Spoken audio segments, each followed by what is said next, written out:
of showers there a little further northwards into Malaysia, but for many it will be fine and dry, but turning wetter for Thailand.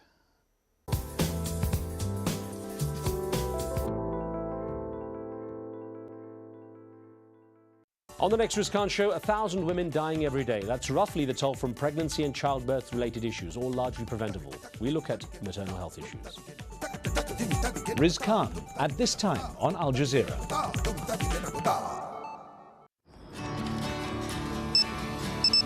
The main stories here on Al Of course, that these trials will actually From the world to your phone. Al Jazeera Mobile.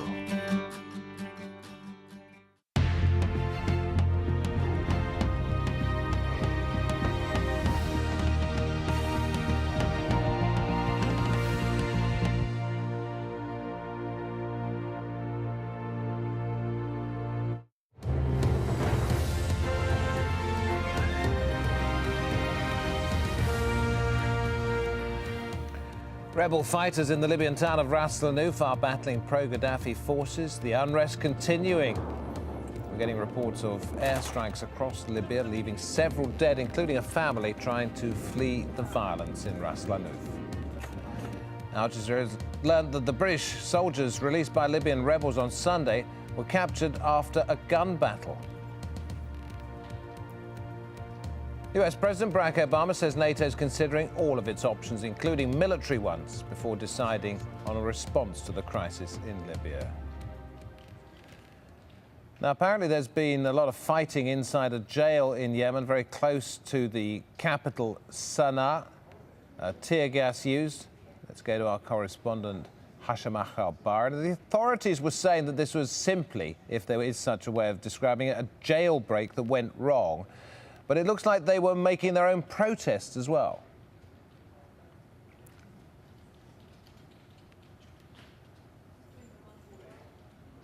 Hashim, can you hear me? David, it all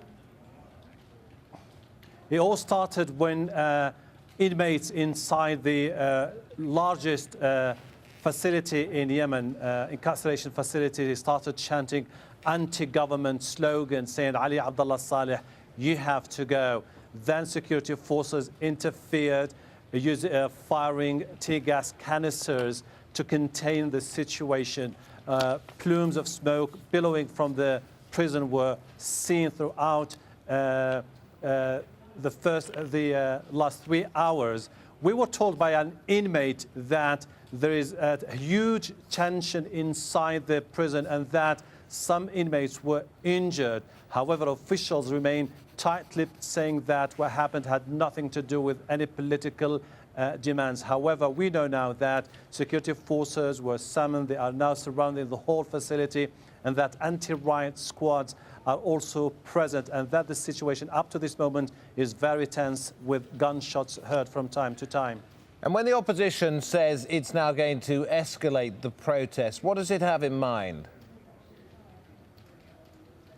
Well, they have in mind loads of different options that they would like to use simultaneously to try to put more pressure on President Ali Abdullah Saleh to step aside. They would like to see more of the young people taken to the streets, members of the ruling party desert Ali Abdullah Saleh and join the anti-government protesters. But at the same time, they would like to see more of coordinated efforts by the opposition, by the anti-government protesters, by people from all walks of life everywhere in Yemen to just maintain that pressure to see Ali Abdullah Saleh resign this year. This is exactly why Ali Abdullah Saleh offered a national dialogue on Wednesday, where he's saying that 40,000 people are likely to gather here in the capital, Sana'a, to try to think about a roadmap or an exit strategy. It's an offer that has been slammed by the opposition as just a waste of time, an attempt by Ali Abdullah Saleh to buy more time. They're saying that they will continue their fight and there is no way they can return back, and that unless he steps aside, they will continue the fight. Thank you very much indeed, Hashim Al-Bara in Yemen.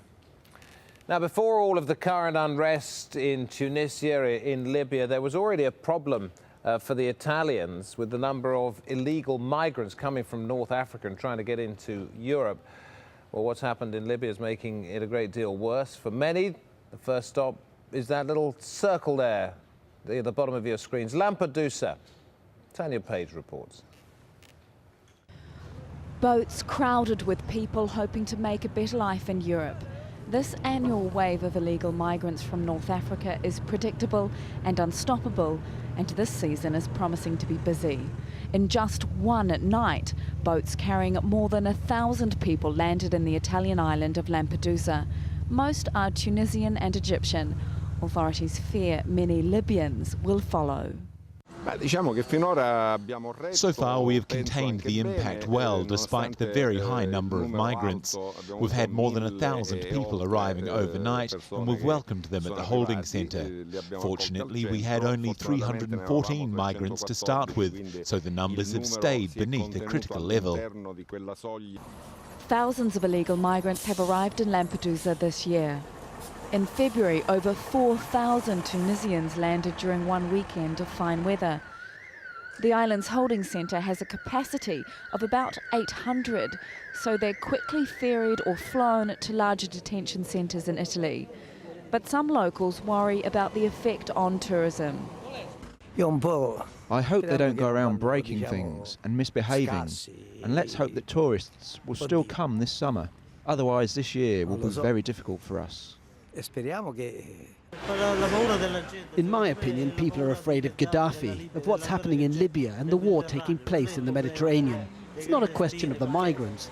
Migrants have been coming here for 20 years, and we've never had problems with tourism. Tunisia and Libya have agreements with Italy to prevent illegal immigration, but both have far greater concerns right now. Italy has asked its European neighbours for help, but many have refused, saying it's too early to predict migrant numbers. Tanya Page, AlJazeera. The corruption trial of the former French President Jacques Chirac has begun in Paris, but proceedings were immediately delayed by an appeal from a co-defendant, and that could see the trial postponed for months. Monsieur Chirac's accused of misusing public funds during his time as mayor of the capital from 1995 to 2007. Tim Friend reports from Paris.